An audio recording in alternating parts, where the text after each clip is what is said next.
You need to find out who you are and what do you do outside of home and when you're not working. Because if you can really identify that, then going out and finding them on Instagram, going out and finding those people to start prospecting them is so easy. You just have to know who your person is in the first place before you can then go find them. Welcome to the Grant Wise Show. This podcast helps ordinary real estate agents build extraordinary companies. Let's grow in 3, 2. Hey everybody, welcome back to the Grant Wise Show. I'm your host, Grant Wise, and I am pumped for my interview today. I get to interview the one and only Mrs. Michelle Berman Michael. She is the creator of Beyond the Method. She teaches real estate agents and loan officers how to actively prospect using Instagram. And I have been blessed to be able to personally work with Michelle over the last several years. And watching her grow her organization has absolutely been extraordinary. She's achieved over 370% growth since we started working together. A phenomenal human being. She actually gets people results. And I'm excited to talk to you today about how she does that. So Michelle, thank you so much for jumping in the show. Absolutely. Thanks for having me. This is going to be fun. Well, let's go back. The point of the podcast, right, is how we go from ordinary to extraordinary. And I believe you are building an extraordinary company. But I know, obviously, working with you for years, it's not always been sunshine and rainbows, as entrepreneurship rarely is. But give us the story. Talk to us, how did you get started and how did you get to where you are today? It's so crazy to look back on, right? Because I've been in business for now a total of 9 years. And 9 years ago, if you would have asked me, would the trajectory have looked like what it has looked like, I would have probably laughed at you and still probably would. But the reality is that I didn't get into this thinking that I was going to build a course and have a big team and do all of those things. I hadn't thought that far, I think, when I started. But back in 2014, I was in the corporate space working for a small public relations firm and just knew in my soul that it was just so poorly ran and not done with the customer or the client at heart. And I have a really big passion for just making people feel heard and seen and loved, frankly. So I quit very quickly after starting to work for that company and ended up getting introduced to a gentleman who was buying and selling Instagram accounts and flipping them like you would buy and sell real estate and flip property. And I was really intrigued by the concept. I was super young. I was only 23 at the time. And so for me, it was like, what's the worst that could happen? It either it goes well or it doesn't, but you got to take the bet on yourself at that point. And so I did. And he offered to really teach me the ropes. As you kind of would expect, it was bumpy at first, but it was really eye-opening. And in the process, I got to work with a lot of really big brands. I got to sort of mediate or broker between large Instagram accounts, organizations that were trying to generate ROI with ads that they were buying, or ad space, if you will. And when I say ad space, I mean they were quite literally purchasing like an hour or 24 hours or a time slot on people's accounts with the expectation of turning that into profit for them, whether that was link clicks, whether that was actual purchases, whether that was just exposure to something, whatever it might have been. So in that process, I was sort of forced into this understanding or to this experience of having to learn a lot about sales psychology and human psychology and really what makes people actually buy something and take their card out of their wallet to say, yeah, this is worth my money. And so I just really face planted into that experience and ended up doing that for about 4 years. And at the end of the 4th year, I really realized that I had a big opportunity to not just do this for everybody else, but to create an opportunity for people to really learn how to do this themselves. Well before I met you, Grant, I actually decided to hire a coach that I had met online that was referred to me from another friend, but he was in the UK, so had never met him, got on a plane, flew across the world, and was by myself. My parents were mortified, to say the least, that I was, 27 going to the UK alone to meet someone that I had never met in real life before, but ended up in the UK for 8 days, spent 7 of those 8 days in coffee shops, mind mapping out what is now known as Beyond the Method. We did a lot of soul searching. We did a lot of writing. And if you can imagine like an easel or like a poster board paper with a black Sharpie, that's pretty much what we did. We just drew every arrow, every square, circle, this to that, that you could possibly really envision. And I still have that photo to this day because at the very bottom of it, we circled beyond the method. And he said that when I got home, I had to fire every client that was not a real estate agent or somebody in the mortgage space. And I had to start from ground zero because that was where my passion really was. And then in mid 2019, right before Black Friday, we officially launched Beyond the Method. Fast forward to today, here we are. We have clients in 47 states, 3 countries, and growing. So it's been a wild, wild ride. That sounds like it. What is Beyond the Method? The name creates a lot of intrigue. So what is the method? Talk to us about it. Yeah, Beyond the Method, really ironically, so there was a name prior to Beyond the Method that we had started with, and it was very true. The phrasing of it was very true, but what we very quickly realized was that the prior name didn't actually embody what it was that we really do in totality. Like it just was too micro on one specific part of it versus really looking at what we do on a very sort of 30,000 foot view. So what Beyond the Method really does is it takes or walks a real estate agent all the way from, who am I? What does my handshake look like? To how am I actively prospecting and actively going out and creating opportunities for myself through Instagram. And then even past that, it's how do we then elevate all of the marketing that we're doing via email? Because I don't know about you, Grant, and I know you see it all the time, but real estate agents' marketing emails are pretty bad.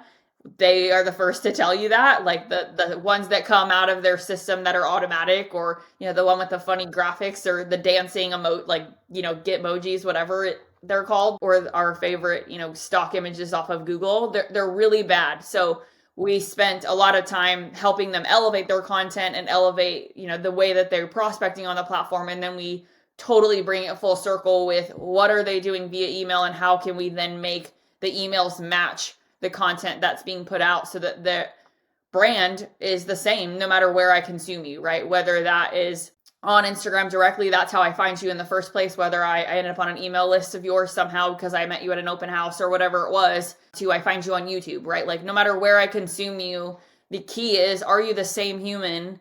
And really the biggest issue that we've seen, which I've spent a ton of time on and is the biggest portion of Beyond the Method, is actually understanding how to find your ideal client on Instagram and really what that looks like as far as conversation. So I teach you what to say, how to find them, what the conversation is even supposed to look like as it flows through from the initial message to, hey, I'm now attempting to set an appointment or attempting to go for the quote ask of getting them on the phone.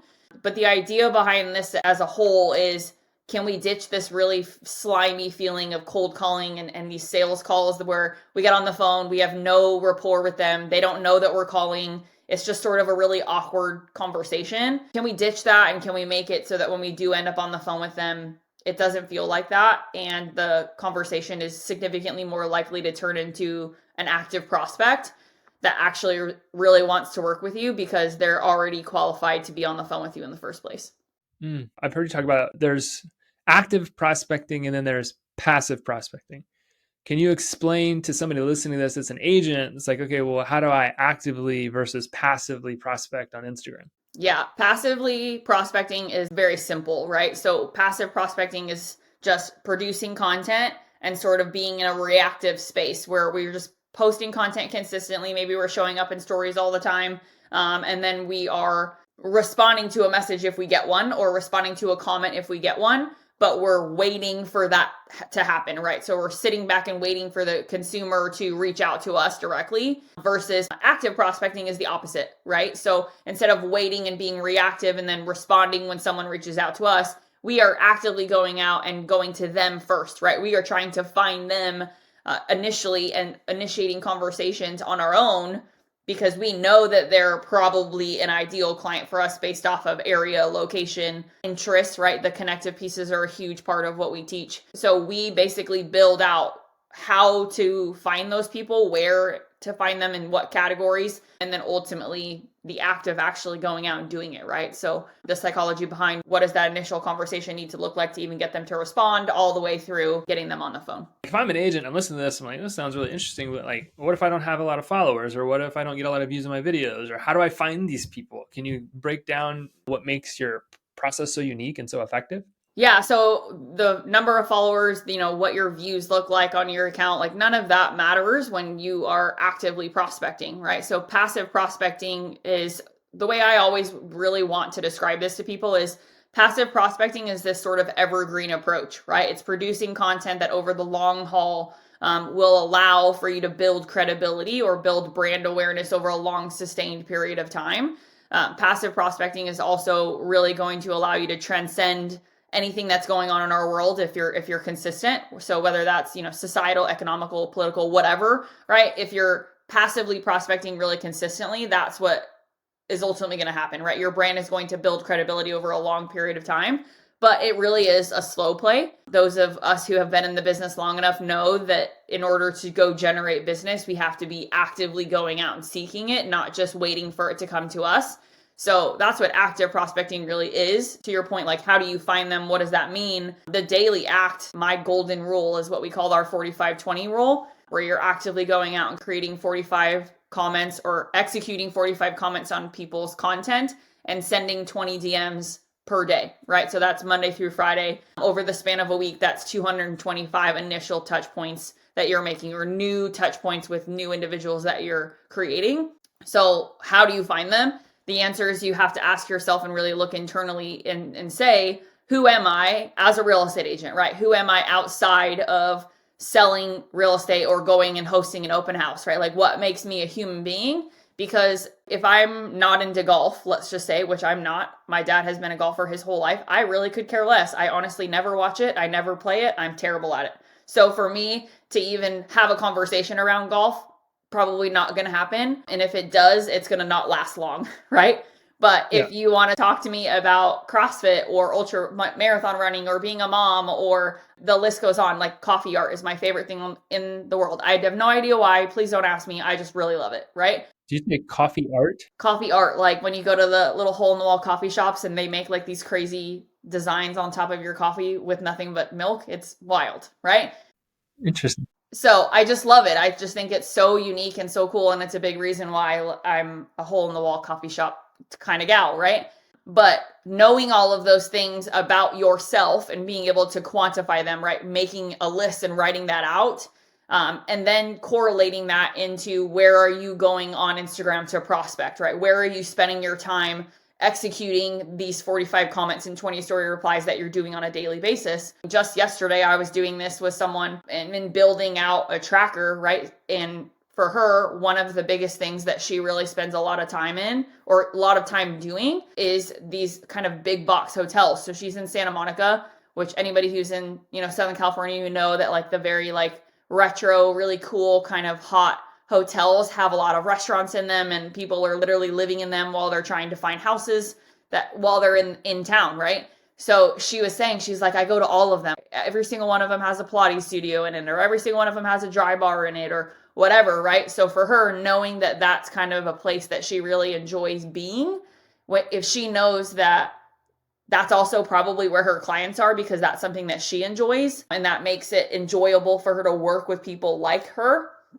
we have to understand that and we have to build a category around that. So one of the days of her week, all she's doing is finding those bigger box kind of cool hotels in her area, finding their accounts, finding the hashtags related to the accounts, finding the geotags related to the account, and then finding all of the businesses that are within that hotel, right? Maybe there's 6 or 7 hotels and each one of them has a different restaurant and different hair place or a different this, that, whatever. So she makes a list of all of those.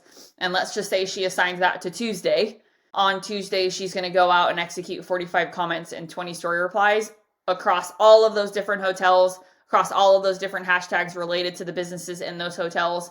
And the point being, she's initiating conversation or exposure in an area on Instagram specifically where other people like her, that would be ideal clients for her, could see her comment, could see her engagement, and then go to her profile and realize, oh, this person's just like me. And wait, oh, she's also a real estate agent. Oh, and she also happens to live here and I want to move here, right? So correlation, but it's built off of connection.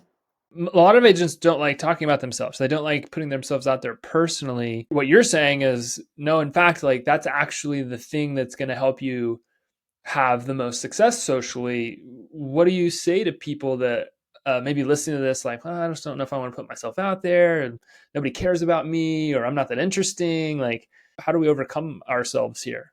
Yeah, it's a hard question, and I think a lot of people ask me that question in various ways on a weekly basis. But ultimately, it comes down to, do you want to be successful or not? Right? And are people going to hire you because you're a good real estate agent?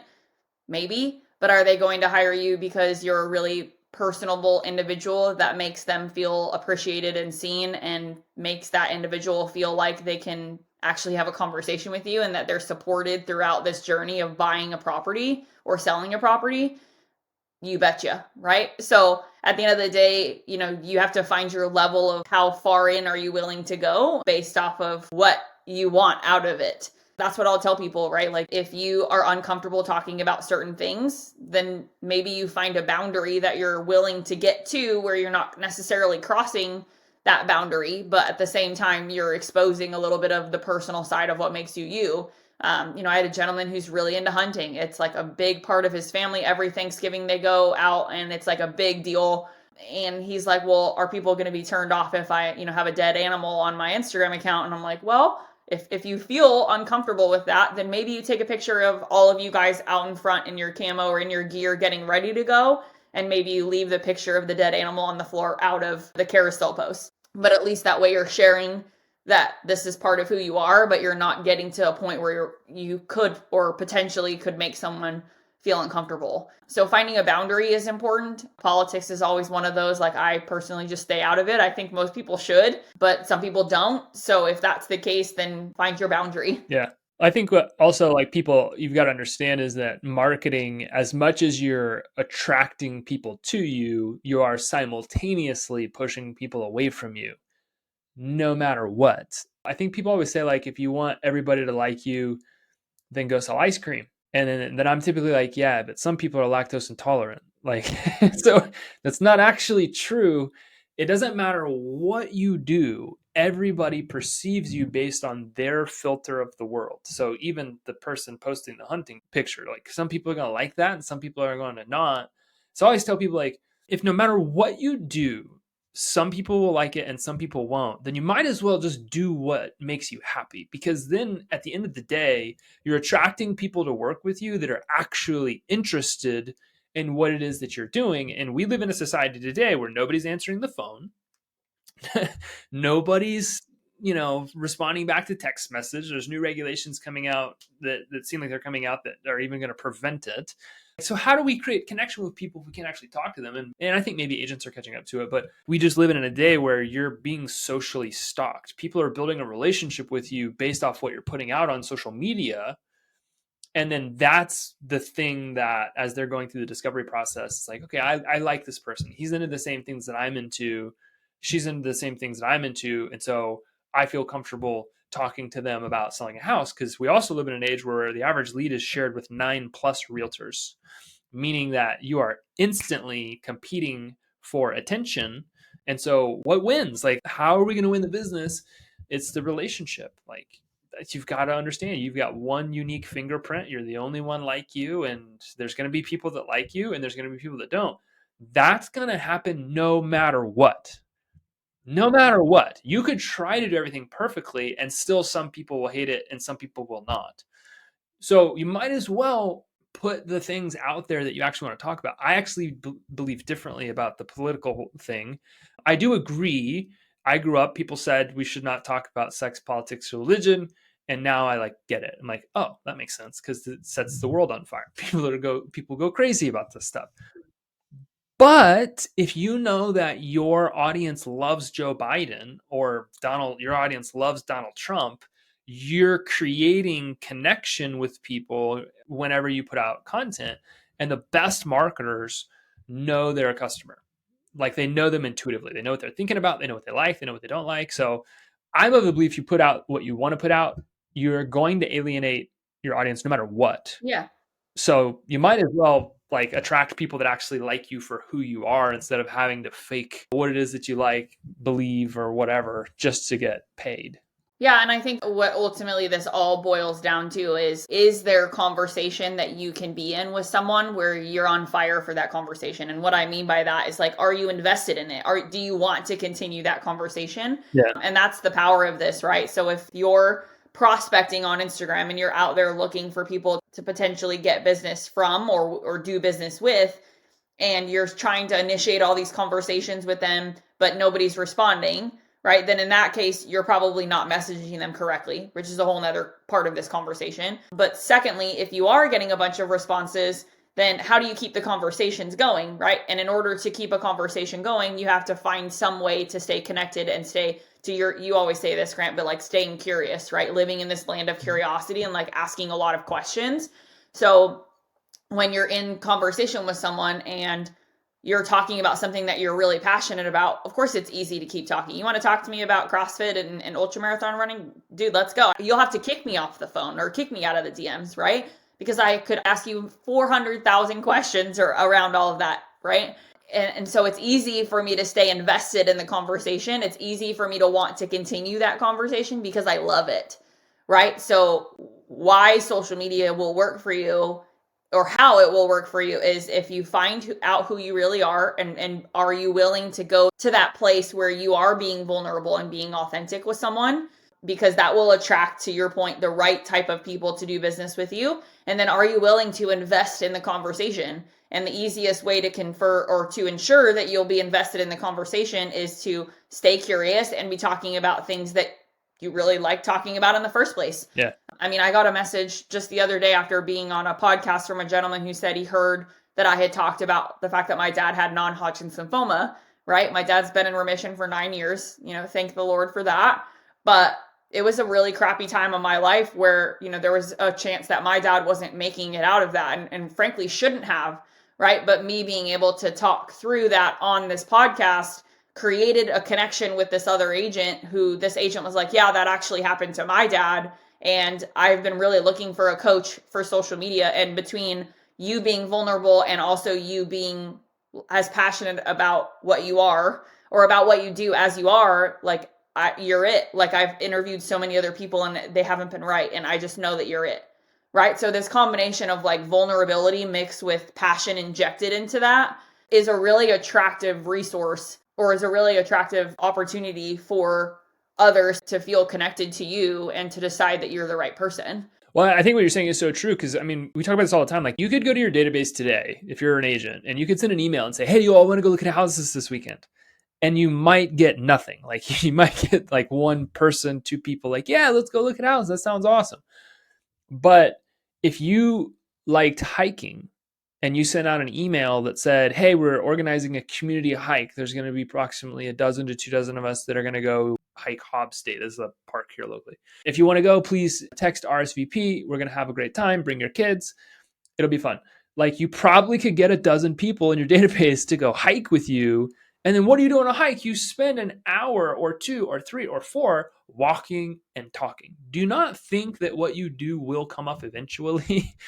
This is a relationship-based business. The people that can build relationships, can create connection, are going to convert at the highest levels possible. And the people that can't won't. As society starts trending away from like normalities when it comes to communication, because if nobody's answering the phone, nobody's responding to your text, and nobody's opening your emails, how the heck are you supposed to build a relationship in a relationship-based business? So it sounds like the perfect way to do that. But how does this translate? Like, everybody in real estate right now, obviously we're all obsessed with getting listings. Like, how do I get listings from this? How do I take a conversation in Instagram about hiking or a CrossFit?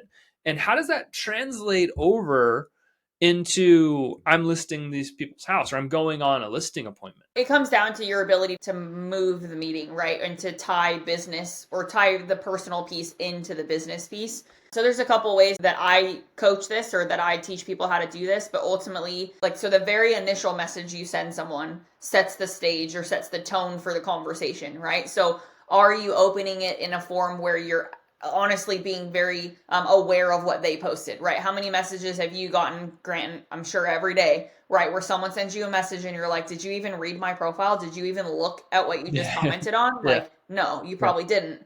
right? So, and that's a big deterrent, right? I won't even respond. I just immediately delete and move on, right? But if I get a message from someone where it opens and they're truly like recognizing what I shared or acknowledging what I posted and speaking into that, that is going to pique my interest right out of the gate. But then, in addition to that, the first message you send to somebody has that acknowledgement piece in it. That's first and foremost. But secondly, it's a subliminal business play, right? So that's what I call it. And it's really important to do. Now, a lot of people do it in the first message. Some people do it in message 2 or 3. It's really a comfort level of actually doing it.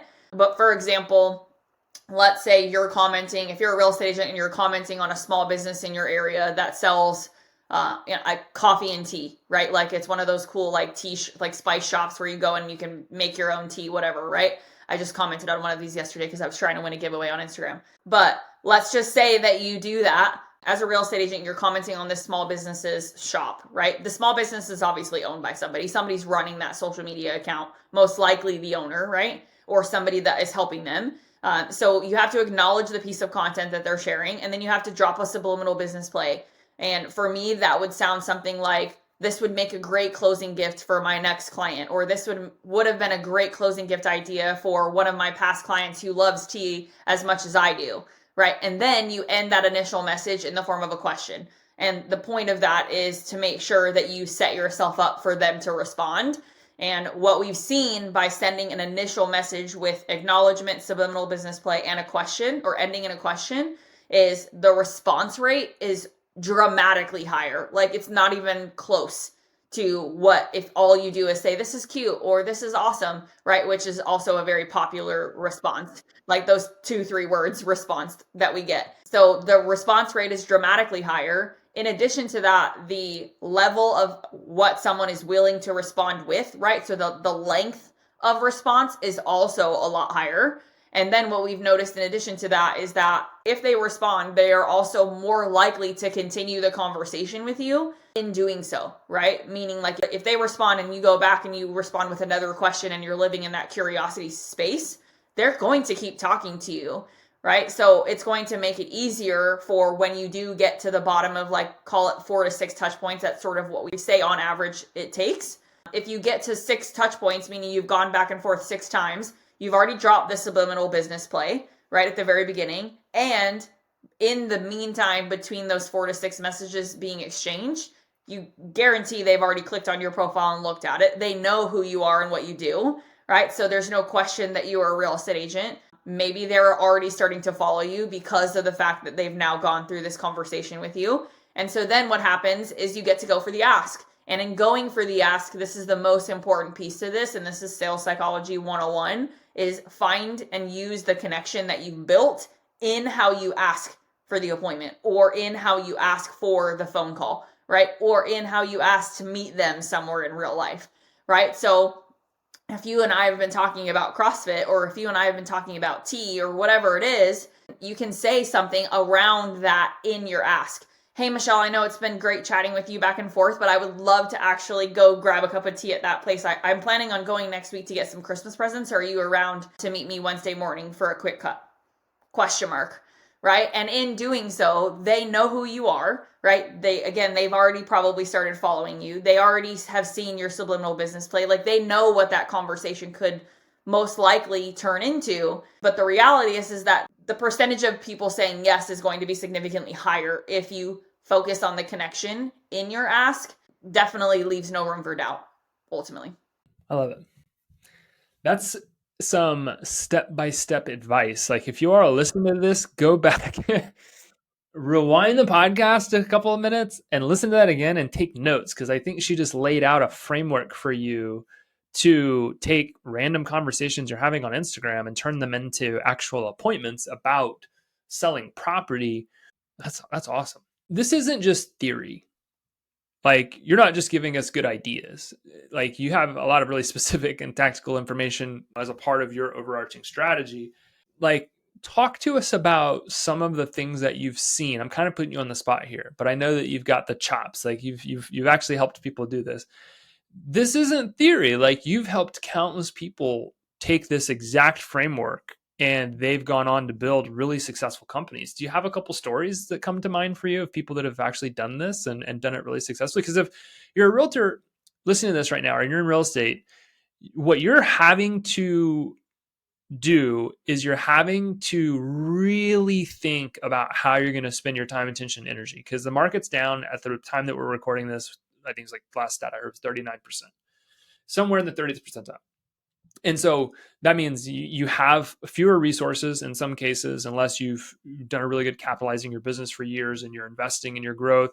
So you've got to really think about what it is that you're going to spend your time, attention, energy on. You need direct tactical things that you can do, like Michelle's given you, but you also want to know that they actually work.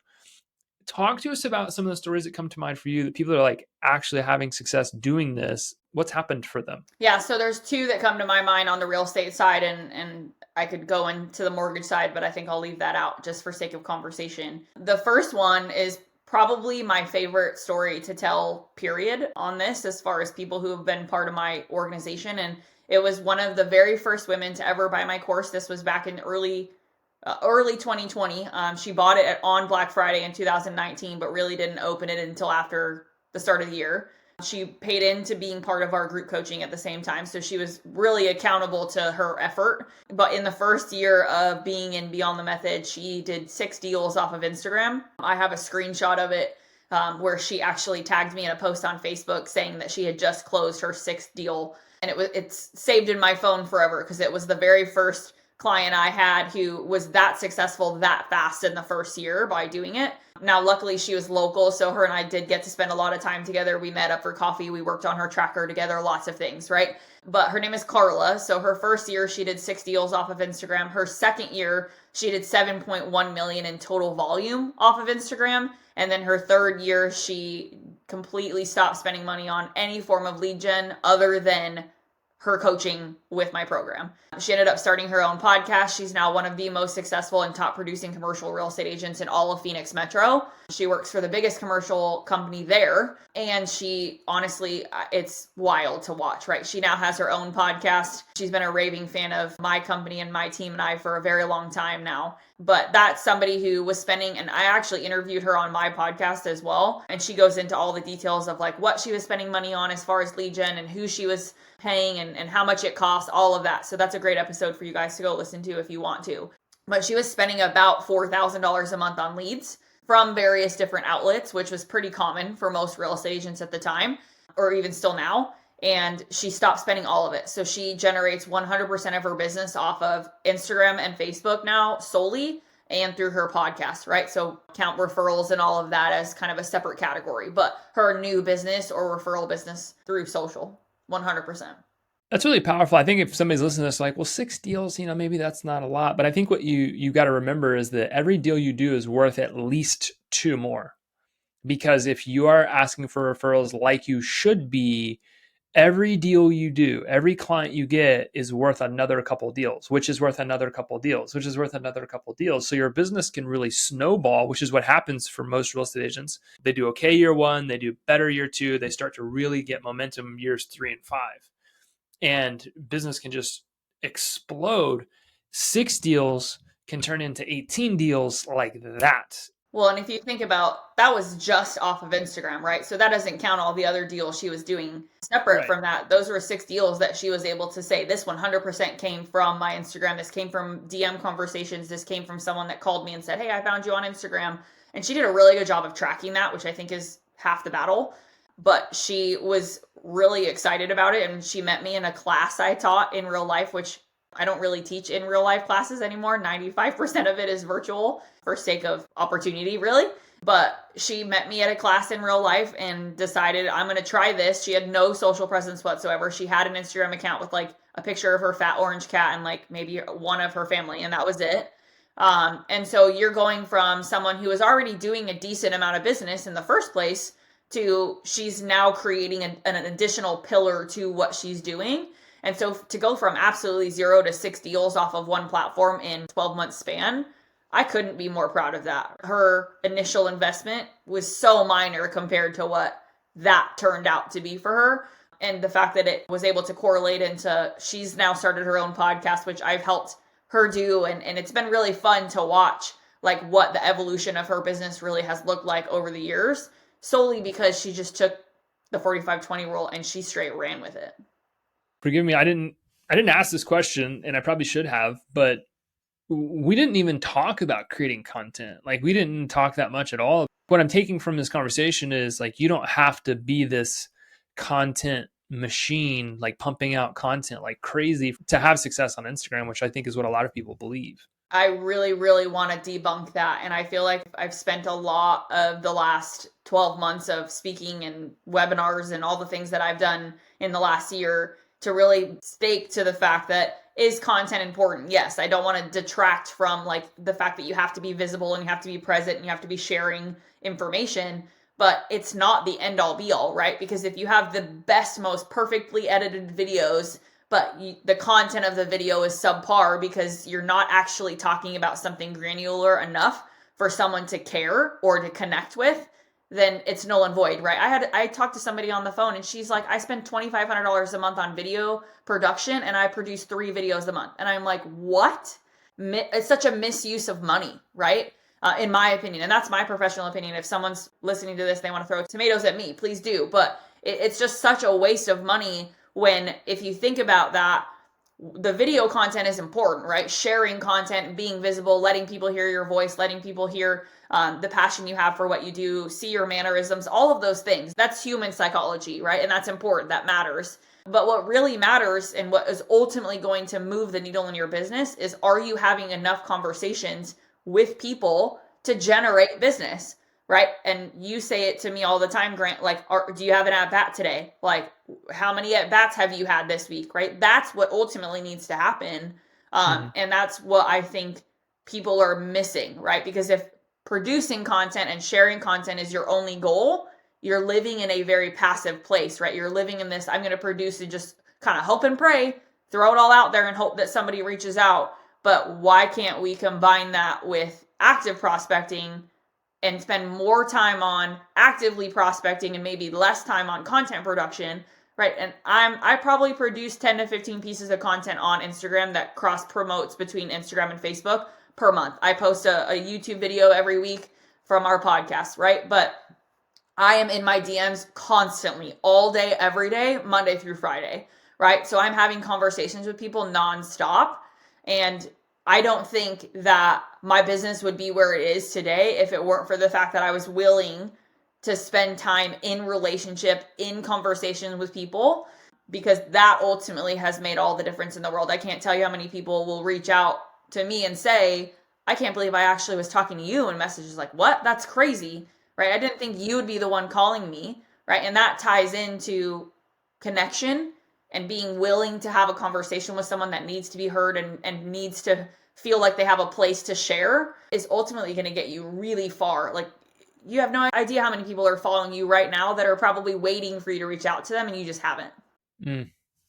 This is awesome. I think it's been a great conversation. Definitely, you've given everybody listening to this a framework that they could go out and begin to implement. But to end the show, if I'm an ordinary real estate agent, listen to this, and I want to do something extraordinary, I want to build an extraordinary life, extraordinary business, what is the next step for me? If I'm like, I really like what Michelle's doing with Instagram, what's step one? What do I need to go do right now to start building a business using Instagram? Step number 1 is identify, like, close your eyes, make a list, get in a dark room, whatever you have to do, whatever avenue it takes for you to get into the headspace where you can really identify who is your person that you want to be doing business with, right? And where do you go outside of work, right? When you're not at home and when you're not at work, where do you go that you could potentially be generating opportunities for business, right? Is that the Pilates studio? Is that Orange Theory? Is that the golf course? Is that XYZ? Like, are you a big gardener? Are you a big cooker? Like, I mean, I don't care, right? I have a lady who legitimately grows onions for a living, like in her yard while selling real estate. Like, it's wild. Like, she grows them every year. She documents the whole thing. Onions and garlic. It's like, it's just so wild to me, right? And I remember the conversation with her where she was like, nobody cares about that. It's like, what are you talking about? Everyone's going to love that, you know? That is your person. So you need to find out who you are and what do you do outside of home And when you're not working, and it doesn't have to be outside of home, but it has to be like, even if it's at home, an activity that you do outside or something that is a love language of yours, right? Because if you can really identify that, then going out and finding them on Instagram, going out and finding those people to start prospecting them is so easy. And being able to do it in a hyper local area, people think that that's really hard. It's not. Not at all. You just have to know who your person is in the first place before you can then go find them. So I would do some soul searching and ask yourself that question.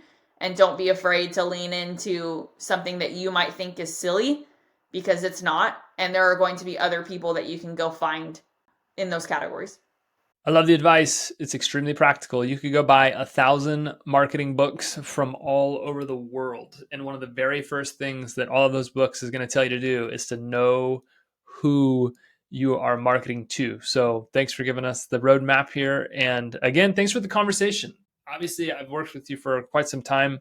I've got a lot of inside knowledge on your business and what it is you're doing. But the way you laid this out for people, I think, is extremely practical. It's extremely simple to follow. It's something that literally anybody can do. And so if you're listening to this and you are like, I think I could use Instagram to build something extraordinary, I know that there are a lot of people that have done that. So thanks again, Michelle, for stopping by. I appreciate you a ton, as always.